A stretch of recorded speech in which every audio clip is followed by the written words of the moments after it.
महाकुंभ 2025 प्रयागराज में लगने जा रहा है और इस महाकुंभ को लेकर पूरे देश में गूंज है, बल्कि विदेशों में भी इसकी गूंज है। हालांकि अब की बार महाकुंभ को देखने के लिए विदेशों से भी अधिक संख्या में लोग आते हैं। अमूमन ऐसा माना जा रहा है कि अब की बार लगभग 400 मिलियन लोग इस महाकुंभ में आस्था की डुबकी लगाएंगे और इस प्रयागराज को भव्य बनाकर जाएंगे।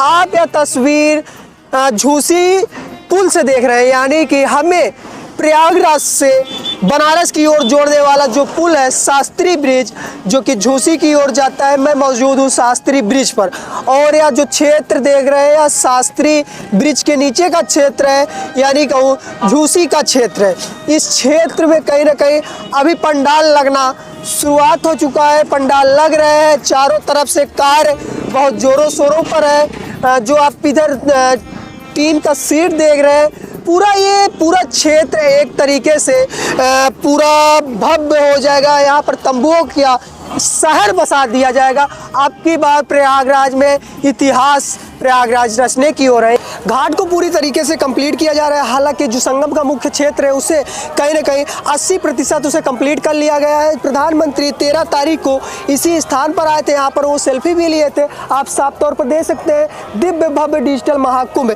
यानी कि जो अब की बार महाकुंभ 2025 होने वाला है उससे पूरी तरह से डिजिटल किया जा रहा है। पूरी तरीके से सुरक्षा के साथ इसकी बेहतर व्यवस्था देने के लिए संगम क्षेत्र में किसी प्रकार से श्रद्धालुओं को असुविधा ना हो, किसी प्रकार से यहाँ पर रहने वाले लोगों को असुविधा ना हो, इस वजह से संगम को पूरी तरीके से डिजिटलमय किया जा रहा है। हालांकि यहाँ पर एक जानकारी और मिली है, जो यह क्षेत्र है वह कहीं ना कहीं ड्रोन मुक्त क्षेत्र बनाया जाएगा, यानी कि सुरक्षा के दृष्टिगत यहाँ पर जो क्षेत्र में ड्रोन उड़ाया जाता है कहीं ना कहीं क्रिएटर के द्वारा, उसे भी बैन करने की पूरी तरह से व्यवस्था कर ली गई है और यह कहीं ना कहीं लागू भी हो चुका है। हालांकि जो यहाँ पर ड्रोन उड़ाएगा उसका ड्रोन जब्त कर लिया जाएगा, वह कहीं ना कहीं कुंभ प्रशासन के हाथ में उसका कंट्रोलर चला जाएगा। लेकिन उड़ाने से पहले ऐसा है, यहाँ पर माना जा रहा है कि इस क्षेत्र में यानी कि कुंभ प्रशासन से अनुमति लेना पड़ेगा, लिखित तौर पर उनसे रजिस्टर्ड होना पड़ेगा, तब जाकर महाकुंभ में अब की बार ड्रोन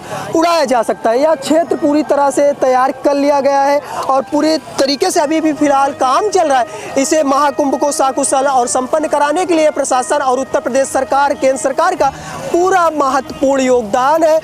यहाँ पर बराबर कार्य चल रहा है। हालांकि बड़े हनुमान मंदिर का जो कॉरिडोर का काम है वो कहीं ना कहीं अब लगभग 80% के आसपास पूरा हो चुका है। और जो तस्वीर आप देख रहे हैं, पीछे की पूरी तस्वीर देखेंगे तो यह पूरा प्रांगण कॉरिडोर पूरी तरीके से कंप्लीट कर लिया गया है और जो श्रद्धालुओं के लिए आप दर्शन करने की व्यवस्था है वो कहीं ना कहीं लाइन बाय लाइन पूरी तरीके से व्यवस्थित कर दी गई है। दोस्तों, अभी तक आप सिर्फ और सिर्फ अरैल घाट पे पक्का घाट देख रहे होंगे, लेकिन अब किला घाट के जस्ट बगल किला घाट के नाम से अब घाट को कंप्लीट कर लिया गया। हालांकि पिछले 13 तारीख को यानी कि 13 दिसंबर को प्रधानमंत्री द्वारा इसे अब श्रद्धालुओं के लिए पूरी तरह से खोल दिया गया है। आप पीछे की जो तस्वीर देख रहे हैं, पूरा घाट को भगवामय कर दिया गया है। लेकिन फिलहाल में किला घाट यानी कि संगम पर ऐसा घाट अभी तक नहीं था, लेकिन अब बनकर तैयार हो गया और 13 तारीख को प्रधानमंत्री नरेंद्र मोदी के द्वारा इसे पूरी तरह से श्रद्धालुओं के लिए खोल दिया गया है। इस साइड देखेंगे तो यह जो साइड सामने का साइड आप देख पा रहे हैं, यह साइड किला की साइड है, यानी कि किला से जस्ट बगल में यह घाट को बनाया गया है।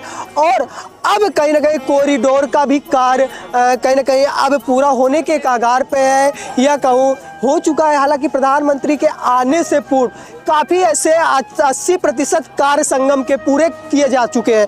जो कार्य अधूरा था उसे पूरा किया जा चुका है। 80% लगभग कार्य पूरी तरह से पूरे क्षेत्र में पूरे हो चुके हैं। सामने की ओर देख रहे हैं, श्रद्धालु स्नान कर रहे हैं, आस्था की डुबकी लगा रहे हैं। अब की बार महाकुंभ में लगभग 400 मिलियन के आसपास यहाँ पर श्रद्धालु आस्था की डुबकी लगाने वाले हैं।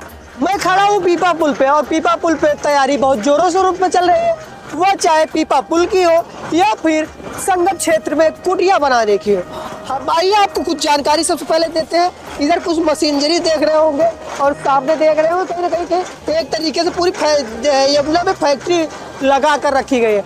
हालांकि जब हम इनसे बात की तो इन्होंने बताया कि यह जो प्रोसेस चल रहा है, यह बालू निकालने की प्रोसेस है और प्रोसेस संगम का है, यानी कि बीज धारा से बालू निकाल कर किनारे यानी कि घाट पे पहुंचाया जा रहा है। जो इसका रेत है, उसी रेत से पूरे क्षेत्र को समतल किया जाएगा ताकि श्रद्धालुओं को किसी प्रकार से असुविधा ना हो।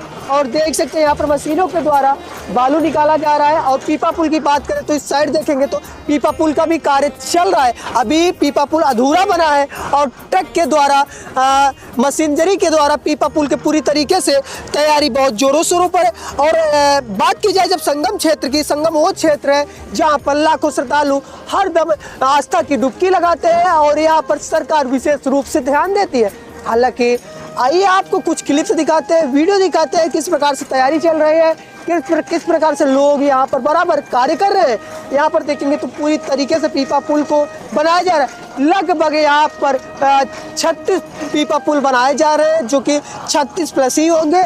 इधर देखेंगे तो कुछ भाइयों द्वारा यहाँ पर कहीं ना कहीं पोल को ले जाया जा रहा है। आप तस्वीरों के माध्यम से देख सकते हैं लगभग यह पोल की कहीं ना कहीं यदि वजन बात करूं तो लगभग यह कहीं ना कहीं 80 से 85 किलो के आसपास ऐसा मैं मान रहा हूं कि हो सकता है, जो कि कंधे पर पीपा पुल के द्वारा ले जाते हुए दिखाई दे रहे हैं। आपको बताऊं संगम का क्षेत्र उस क्षेत्र है जहां पर श्रद्धालु दर्शन करते हैं। देख सकते हैं आप, हो सकता है आपको तस्वीरें नजर आ रही हो, इसी प्रकार से यहाँ पर कार्य चलता है।